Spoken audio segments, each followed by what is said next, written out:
Fender Japan is coming for your wallet. They've introduced the GODZILLA Stratocaster.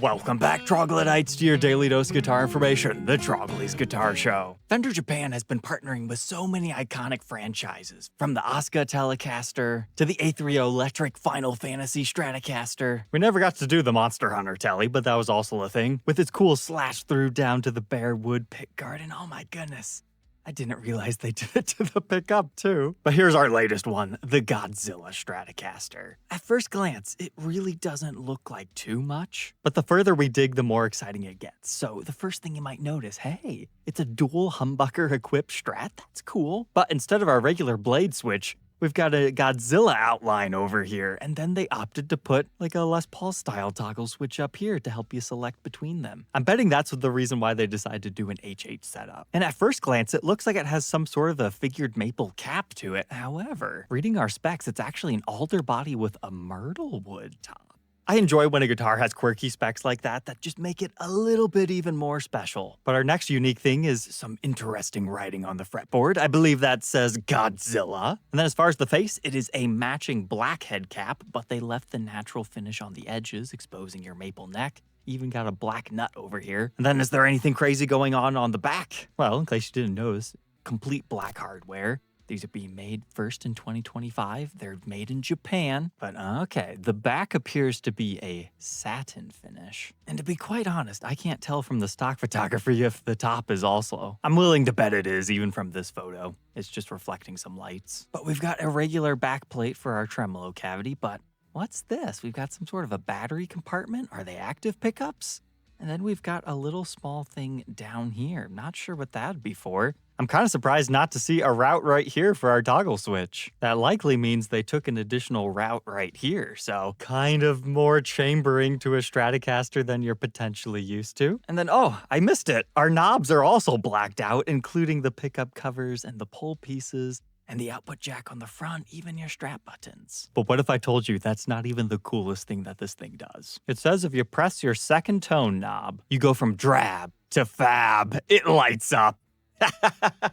So those extra routes have to be for this glow circuit that they're calling it. GLO gain-linked optics. I don't know about you guys, but that checks enough unique, interesting boxes that even though it's kind of expensive, one of these definitely needs documented on the show. These were officially available for pre-order, and according to Google, that's about $3,250. But you gotta remember, PayPal's exchange rate is different from that. You're going to have import duties and taxes. Shipping from Japan to the United States is expensive. And then you also need to know about importing things, what kind of paperwork you might have to submit. And on top of that, this is an exclusive Fender Flagship Tokyo Japan guitar. So you have to be in that area to even buy one of these. So sadly, no, it's not just that easy to throw $3,250. It's easily going to become nearly $5 grand to get one of these if you've got a guy in Japan. Now, I have had an abundant request to New Guitar Day these.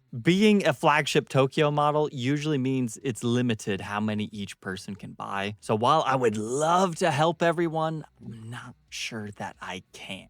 At least on the black one. But check out what they also have, a blue one. In case you didn't understand what I just said, this one will be available all over Japan, and it would not surprise me if we eventually see a USA release of these, because Fender has been doing that. It's usually like 6 months after, but if you're impatient, this one, I should be able to help as many people who need the assistance. I don't know about you guys, but this one speaks to me more. The Godzilla is in red. It's very striking. The blue sings a little bit more, matches with the white Godzilla, even if it's not necessarily lit up at all times. And then at the time of recording, unfortunately, I don't have a photo of the back. I'm not sure if the blue burst continues there or if it's just ebony. If I were to guess, it's probably just a flat color. And judging by this, it looks like you still have the bare maple neck. Looks like this one's going to be the exact same price. But I did not see anything about how limited these actually are. Are they gonna do 500? Are they gonna do 50? Are they gonna do 10,000? All I know is they have something really cool here that would be great as a limited edition collectible. But another great thing about the blue one is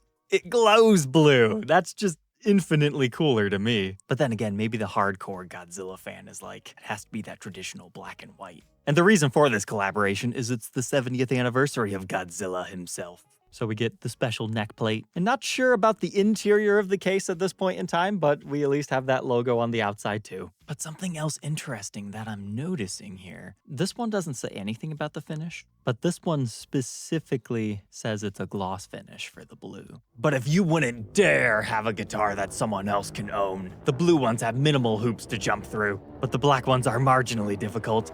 You can buy your way to the limited edition Master-Built Godzilla. Take a look at that thing. He's blasted away the neck pickup. And the pick guard while he's at it too, crazy guy. He's even changed the coloring of his name on the fretboard and moved it from here all the way up there. I do like that placement quite a bit. And if that's not enough, he invited all of his friends. And they have an interesting rainbow color scheme going on. And cool, it's a string through Stratocaster. No trem on that one. Then of course we put Godzilla over here on the back. Oh, I really like this. Just blasted himself away. Whee! And while I would love to promise a documentation of that, that's 5.5 million yen. Which I know coming from USD to yen, it always seems like everything's crazily expensive over there. But no, this one is properly expensive. About $36,000. And then again, you get all the hassles and everything of going back. I believe that's a Fender Flagship exclusive one again. It would quickly become about $42,000-ish. Which, hey, if you're open for that and you need help, feel free to reach out. But the ultimate kicker is it doesn't look like they're going to make those until they get the orders. And the first one isn't even expected until February of 2027.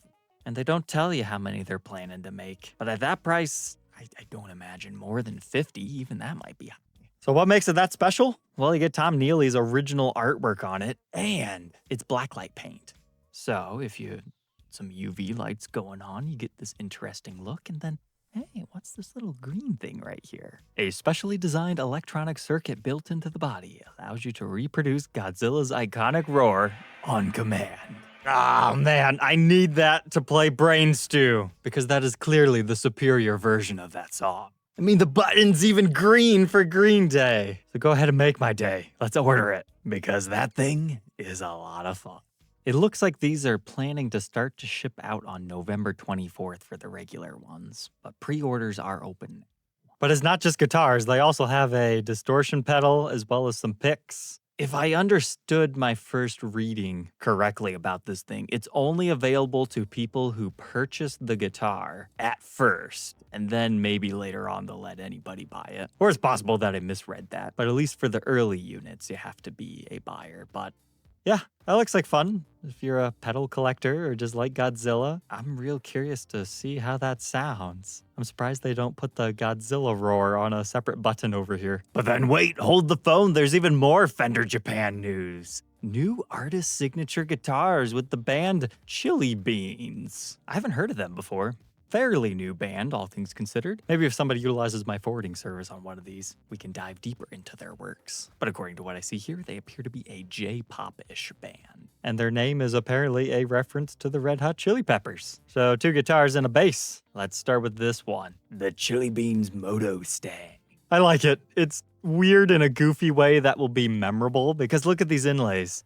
A-D-G-C-E-A, E-A-D-G-C-B, that's just the strings and the notes. It's always good to have some reminders. It reminds me of the Jason Becker 1, 2, 3, 4, 5, which is a great lesson guitar, but this one in a different way. But it appears to be spec'd out with 2 humbuckers. We've got a toggle switch to select in between those, maybe master volume, master tone, vibrato. To match the gloss top, you get the gloss black headstock with white Mustang logos. And then the back just appears to be a regular maple neck with the continuation of our black finish. And then you get the Chilli Beans logo on the neck plate. But whoa, what? Designed in California, made in Indonesia? I thought that seemed kind of cheap for a Fender Japan. Trust me though, shipping is not cheap. That's easily going to become like $1,200 to get. But as far as specs, appears to be a real rosewood fretboard and a poplar body. And you get the locking tuners, but I wonder what made them decide to not make the Japanese signature artists in Japan. That's a first that I've seen. The next one is Lily Cyclone. for about the same price. And my goodness, that's the tax included price too. This time it's just Mustang flavored, similar electronics here with the matching blue headstock cap, but this time instead of being all white, they decided to make Cyclone ebony. This one actually gets the Fender branded locking tuners, but exact same thing here.